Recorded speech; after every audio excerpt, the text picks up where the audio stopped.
Hi hello అందరికి నమస్తే. నేను మీ జర్నలిస్ట్ రవీంద్ర. టాపిక్లోకి వెళ్ళడానికి ముందు నాది ఒక రిక్వెస్ట్, మన ఛానల్ ఎవరైనా సబ్స్క్రైబ్ చేసుకోకపోతే కనుక తప్పకుండా సబ్స్క్రైబ్ చేసుకుని నాకు సపోర్ట్ చేయండి. సో టాపిక్ ఏంటంటే, వైఎస్ఆర్ కాంగ్రెస్ పార్టీ జాగ్రత్త పడాల్సినటువంటి అవసరం వచ్చింది. ఏ మాత్రం చిన్న నిర్లక్ష్యం చేసినా కూడా వైఎస్ఆర్ కాంగ్రెస్ పార్టీని లేకుండా చెయ్యాలనేటువంటి ఒక స్కెచ్ కూటమి రచించింది, దాన్ని ఇంప్లిమెంట్ చేస్తుంది. దానికి ఒక ఎగ్జాంపుల్ కూడా మీకు చెప్తాను ఇక్కడ. సో కూటమి అధికారంలోకి వచ్చి 2 సంవత్సరాల కాలమైంది. ఈ 2 సంవత్సరాల కాలంలో అది చేశాం ఇది చేశామని చెప్పి ఎన్ని చెప్పినప్పటికీ కూడా ఈ కూటమి పైన ప్రజలకు నమ్మకం సన్నగిల్లింది. నమ్మకం లేదు, నమ్మి మోసపోయామనేటువంటి అభిప్రాయం ప్రజల్లో కలుగుతూ ఉన్నది. సో ఈ క్రమంలోనే చంద్రబాబు నాయుడు గారి మాటలో తేడా కనిపిస్తూ ఉన్నది. ఏమంటా ఉన్నారు? అభివృద్ధే కాదు, అభివృద్ధి అంటే మళ్ళీ మనం గెలవలేము, దాంతోపాటు చేయాల్సినవి చాలా ఉన్నాయి అనేటువంటి కొన్ని కామెంట్ చేశారు. ఏమిటయ్యా చాలా అంటే, ఇదే లేని దాన్ని ఉంది అని చెప్పి అబద్ధపు ప్రచారాలు చేసి ఫేక్ ప్రాపగాండా సృష్టించి వాళ్ళు అనుకున్నది సాధించి మళ్ళీ అధికారంలోకి రావడానికి విశ్వ ప్రయత్నాలు చేస్తూ ఉన్నారు.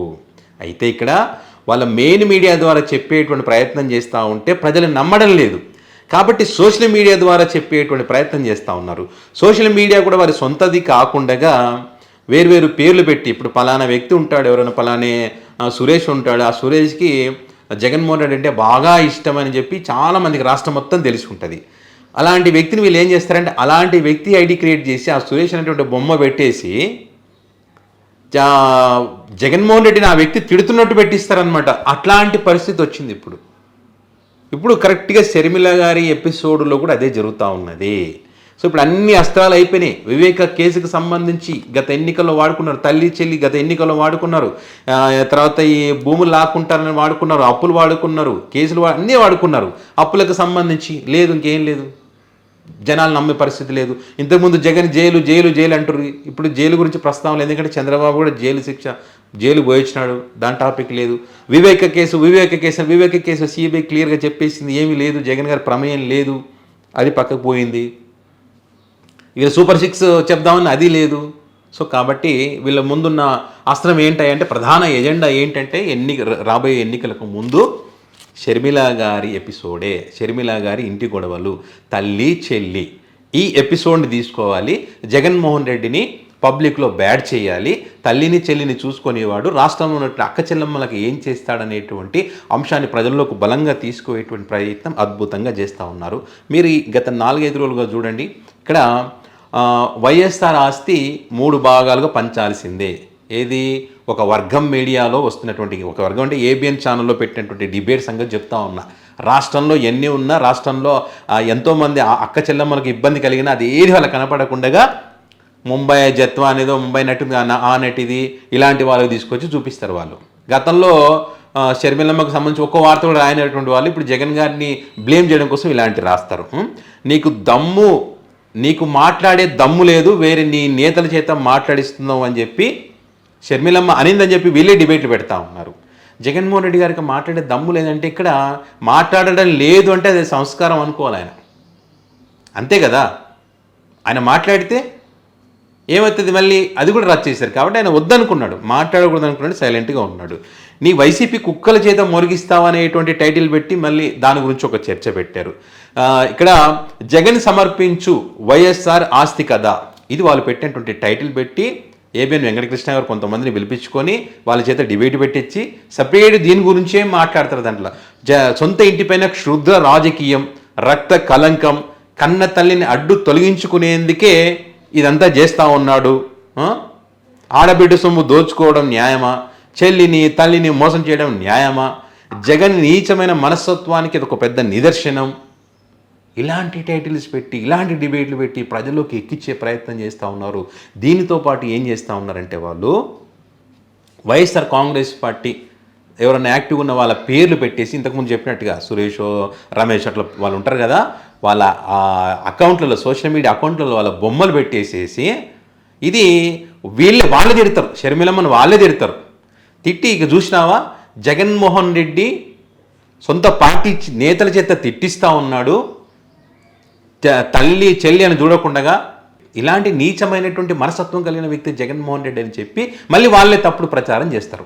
వాళ్ళ అకౌంట్లు క్రియేట్ చేసి, వాళ్ళే పెట్టించి, వాళ్ళే తిట్టిపించి ఇది జగన్మోహన్ రెడ్డి వైసీపీ పార్టీ వాళ్ళు చేస్తున్నారంటే వైసీపీ బొమ్మనో లోగోనో జగన్ లోగోనో ఏదో వేసి ఎవరైనా ఏమనుకుంటారు, జగన్ ఫోటో పెట్టుకున్నాడు అనుకోండి, ఏమనుకుంటారు, జగన్ అభిమానే షర్మిలమ్మని ఇట్లా తిడుతున్నాడు కదా అని అనిపించే విధంగా గతంలో కూడా అదే జరిగింది.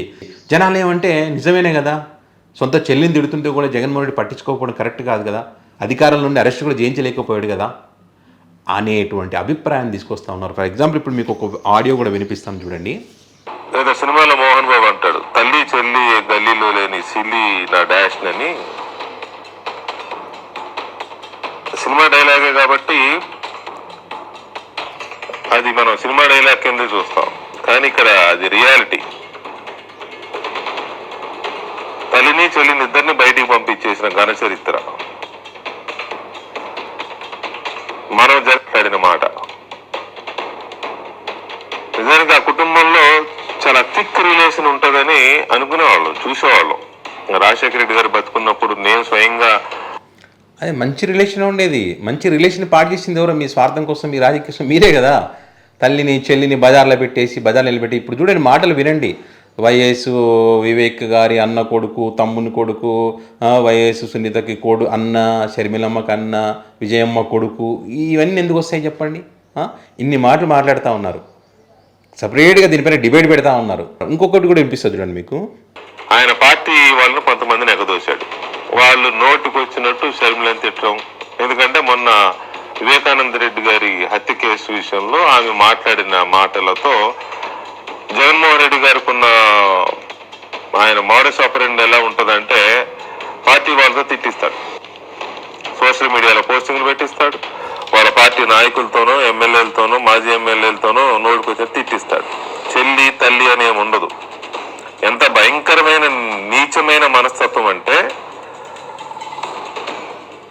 షర్మిల రాజశేఖర రెడ్డికి పుట్టలేదు అని ఒకడు సోషల్ మీడియాలో పోస్ట్ పెడితే కనీసం వారి మీద ముఖ్యమంత్రిగా ఉండి కూడా చర్య తీసుకోవాలి. ఇది చూసారా, సోషల్ మీడియాలో పోస్ట్ పెట్టేది వీళ్ళే, మళ్ళీ చర్యలు తీసుకోలేదని చెప్పేది వీళ్ళే. సరే, జగన్మోహన్ రెడ్డి గారు చర్యలు తీసుకోలేదు, ఓకే, మరి మీరు ఆడబిడ్డకి అన్యాయం జరిగితే మీ మనసు కదిలిపోతుంది కదా, మరి వెంటనే ఆ పెట్టినటువంటి వ్యక్తి ఎవరో పట్టుకొని ఆ వ్యక్తి మీద కేసు పెట్టండి, అరెస్ట్ చేయండి. షర్మిలమ్మ గారు నిజంగా తప్పే, ఆ మాట అనడం తప్పే, ఎవరైనా సరే. అంటే జగన్మోహన్ రెడ్డి గారు వాళ్ళకు ఫోన్ చేసి నువ్వు సోషల్ మీడియాలో ఇట్లా పెట్టు, ఈ పోస్ట్ పెట్టని ఎక్కడ జగన్మోహన్ రెడ్డి గారు చెప్పరే.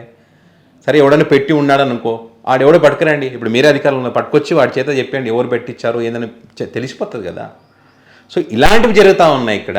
వైసీపీ బొమ్మ పెట్టుకొని లేకపోతే ఇంకో బొమ్మ పెట్టుకొని ఏదో పెట్టుకొని వాళ్ళ చేత తిట్టిపిచ్చేసి ఇది జగన్మోహన్ రెడ్డి చేయిస్తున్నాడు అనేటువంటి ఒక కుట్రకి తెరలేపారు. కాబట్టి వైఎస్ఆర్ కాంగ్రెస్ పార్టీ లీడర్లు, అదేవిధంగా జగన్ గారి ఫ్యాన్సు, ఈ సోషల్ మీడియా వేదికగా ప్రశ్నిస్తున్నామని ఎవరైతే ఉంటారో వైసీపీకి చెందినటువంటి వాళ్ళు చాలా జాగ్రత్తగా మీ ఐడీలు కాకపోతే ఇమ్మీడియట్గా ఇది మా ఐడి కాదు, మాకు సంబంధం లేదనే విషయాన్ని చాలా క్లియర్గా ప్రజలకు వివరించే ప్రయత్నం చేయాలి. ప్రతి పాయింట్, ప్రతి అడుగు కీలకమైనటువంటిదే. 2 సంవత్సరాలు అయిపోయింది, ఇంకా ఏముంది, ఎలక్షన్కి చాలా టైం ఉందని చెప్పి ఏమాత్రం నెగ్లెక్ట్ చేసినా కూడా నష్టపోయేది వైఎస్ఆర్ కాంగ్రెస్ పార్టీ. అధికారంలో ఉన్నప్పుడు, వైసీపీ అధికారంలో ఉన్నప్పుడు పదవులు అనుభవించిన వాళ్ళు వైఎస్ భారతి గారి గురించి మాట్లాడితే కనీసం మహిళా లీడర్లు బయటకు వచ్చి మాట్లాడే పరిస్థితి లేదు. ఇప్పుడు ఇంకా టైం ఉంది కదా ఎలక్షన్స్కి అని చెప్పి బయటికి రావడం లేదు. ఏం టైం ఉందా నాకు అర్థం కాదు. ఏం టైం ఉంది? 2 సంవత్సరాలు అయిపోయింది. 2029లో ఎలక్షన్, 2028లో కూడా రావచ్చు ఎలక్షన్, ఏ టైం అయినా రావచ్చు ఎలక్షన్. అట్లా అనుకుని పని చేయాలి. అట్లా అనుకుని పని చేస్తేనే ఇలాంటివన్నీ ఎదుర్కోవడానికి అవకాశం ఉంటుంది. లేకపోతే చూడండి, చాప కింద నీరులాగా వాళ్ళు ఎట్లా ఎక్కిస్తున్నారో వాళ్ళు మారుస్తారు. ఇది వర్కౌట్ కాలేదంటే ఇంకో దానికి పోతారు. మెయిన్ మీడియా కాదంటే సోషల్ మీడియా పోతారు, సోషల్ మీడియా కాదు మెయిన్ మీడియా పోతారు. లేకపోతే ఎవరు చెప్తే వింటారు పబ్లిక్ అనేది వాళ్ళ చేత చెప్పిస్తారు. అది కానప్పుడు వైసీపీ పార్టీ వాళ్ళే వ్యతిరేకిస్తున్నారని చెప్పి దాని గురించి చెప్తారు. షర్మిలమ్మ గారి ఎపిసోడ్లో ఎవరు కూడా నోరు జారినా, ఏమాత్రం నోరు జారినా నష్టపోయేది వైసీపీ. కాబట్టి జాగ్రత్తగా ఉన్నది ఉన్నట్టుగా మాట్లాడండి. మొన్న పులివెందుల సతీష్ రెడ్డి గారు మాట్లాడారు కొన్ని విలువైనటువంటి పాయింట్స్. సో ఇట్లా ఆ విలువైనటువంటి పాయింట్స్ని ప్రస్తావిస్తూ ఏం జరిగింది దాని వెనకనే విషయాలను ప్రస్తావిస్తూ వివరించడం తప్పులేదు. అంతేగాని కొంచెం శృతి మించి మాట్లాడినా దాన్ని ఆసరగా తీసుకుని వీళ్ళు చెడగొట్టే ప్రయత్నం చేస్తారు. అది మీరు మాట్లాడకపోయినా కూడా చెడగొట్టే ప్రయత్నం చేస్తున్నారు. కాబట్టి జాగ్రత్తగా ఉండాల్సిన అవసరం ఉంది.